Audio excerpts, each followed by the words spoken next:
Blade Runner 2049 is directed by Denis Villeneuve and stars Ryan Gosling and Harrison Ford, and is the highly anticipated sequel to the 1982 classic Blade Runner, also starring Harrison Ford. And in this movie, we have Officer K, played by Ryan Gosling, who's investigating a case, and this case leads him to find Rick Deckard, Harrison Ford, and he needs him for a thing. I'm not gonna say what. I'm not gonna say anything about the plot. This is completely spoiler free because this movie is this whole movie is a spoiler. So I can't really talk about the movie too much, but I can definitely give my thoughts on it without having to spoil anything. Okay, so going into Blade Runner 2049, I was so excited. Like, this was one of my most anticipated movies of the year. It's like I was so excited for this movie. I was pumped out of my mind. Denis Villeneuve is one of my favorite directors working today. Still is. Because Blade Runner 2049 is a fantastic movie. For the most part. It's got a couple small flaws that I'll touch on, but I love the movie. It might be my favorite movie of the year. Maybe.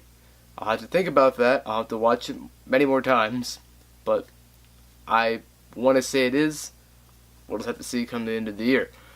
Ryan Gosling in this movie is really great. Like, the movie's 95% Ryan Gosling. He really carries this movie. I loved following his character, Officer K, as he goes on his emotional journey. And I'm not going to say what partakes in this emotional journey, but it is fantastic. And Harrison Ford, though he isn't in the movie a ton, is really great, once again, as Rick Deckard. I think he's fantastic in the original movie, but he's also really great here. His character is really tormented, and he has some things going on with him, and I'm not going to say exactly what or how or anything like that because I don't want to spoil it, but he sells it really well.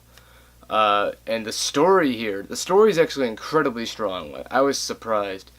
There is a third act revelation that I'll get to when I get to my problems. And no spoilers. And I think it actually worked in the long run, but we'll talk about that when we get to later on in this review here. But as far as technicals go, this is probably the prettiest, probably the most well-made movie I've ever seen in my life. I'm not kidding here. Like, technically, this is a technical achievement. Like, this is a gorgeous movie. The cinematography here is probably the best I've seen in a movie ever. Roger Deakins is my favorite cinematographer, and this is his best work yet. If he doesn't get an Oscar this time, I'm done. I'm done with the Oscars. Because screw them. This dude, wow.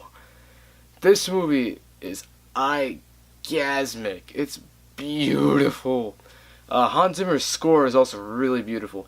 And both really work with this really depressing but really enjoyable world to look at. It's hard to explain, but I love these kind of not necessarily kind of dystopian, cyberpunk futures that you see in movies.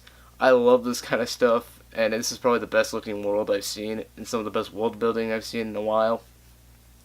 Man, it looks fantastic. Everything from a technical achievement is amazing. It's whoa. But yeah, I'll get back to the story here for a sec. The story, as I said, is really great. I really like what they did with it. I thought it's this movie pulls the rug out from under you in the third act. I will say that right now. I thought it was going someplace, and then it goes that place, and then it doesn't go that place. And that's what I'll say.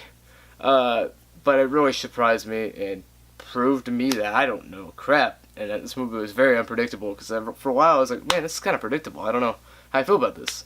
And for the first, 2 acts of the movie, I still wasn't sure what I felt about it. I wasn't sure if I loved it, if I just thought it was okay. I wasn't even sure, because I felt so many different emotions throughout the movie that I just ended up being really confused until the very end.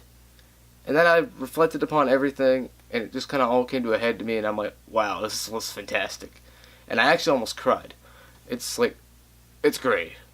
The ending is fantastic, and while now we're gonna get into our kind of problem-ish type things, our problems with the movie here, because I do have a couple small ones. That is one of them, kind of the third act reveal, which, as I said, not gonna spoil it, but it did catch me off guard, and that's not a bad thing. But I wasn't quite sure if I liked it per se. I do love where it goes and where it eventually ends up with the final scene and everything, but at first, and for a large portion of the third act, I didn't really like it, and it did kind of compromise my experience slightly at first, until I got to the end, and I'm like, okay, that was fantastic. But I think upon rewatch, both of my problems with this movie, I only have two, will be fixed, because the other one is there's a couple small things I didn't get. There's a couple things as far as character motivation goes that I didn't quite understand, that I think I maybe will pick up on better the second time around. But yeah, so those are my two problems with this movie, which is why I can't quite give it my perfect score, but I do love this movie, and I cannot wait to see it again. I think my grade could actually go to an A+, if I watched it again. If I watched it again. When I watched it again, because I'm definitely going to watch this movie again. It's a long movie, it's very long, but it's epic. It's a great story. So I'm going to give Blade Runner 2049 A. Yes, an A. Yeah. I loved it. But I do have a couple problems. So, yeah, that's my review for Blade Runner 2049. I was trying to dance around things that were spoilerish. I definitely didn't spoil anything here. So yeah, that is my review for Blade Runner 2049. I'm gonna maybe do a spoiler review, I'm not sure. Also want to have a review for Mountain Between Us this weekend. But yeah, so that's my review for Blade Runner 2049. So please.